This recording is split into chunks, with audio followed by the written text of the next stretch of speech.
看伫基隆的消息，基隆市长谢国良事情的满意度真正无通真好。罢免连署书已经签28000份啊，要达到伊的标准啊。进前市议员张浩涵、郑文婷呢，将服务处呢作为连署点，和这个国民党批评讲。也毋过呢，这是因只是服务尔啊！这个进前东华商场啊，商场产权的风波不断，所以讲市政府甲在这个民事诉讼一审判市政府赢，因过针对这谢国良暗时去破门点交这个行为，刑事方面他日案已经变成政治案。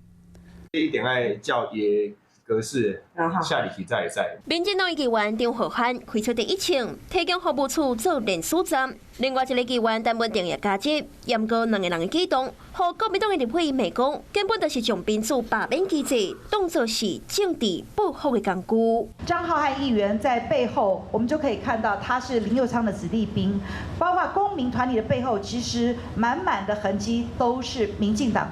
这个包括党中央在背后操作，毫不认识的人，我们都在帮忙服务了。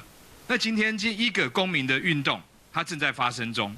那他如果需要我们的帮忙，需要我们这个举手之劳，我们为什么会拒绝？我们当然不会拒绝啊！严正驳回，强调无分你甲我。有人需要对出手斗3天，基隆市长谢国良市情的满意度直直落，敢若剩39.9%，罢免的连署书嘛得要通过标准。目前联署份数大概是28000份左右这样。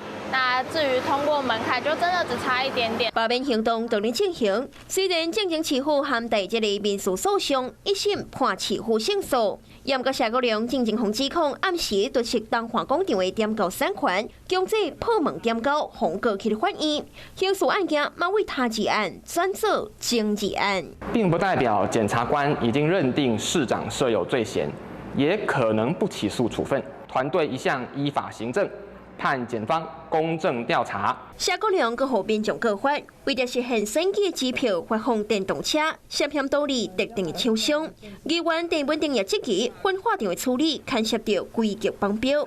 告发市长、环保局副局长等人。谢国良身躯顶有3条案件，佮面对着罢免，局势对伊来讲真不利。Hello， 我是林明瑞。想要抢先掌握最及时的新闻资讯吗？赶快订阅、按赞、开启小铃铛，锁定我们华视新闻的 YouTube 频道。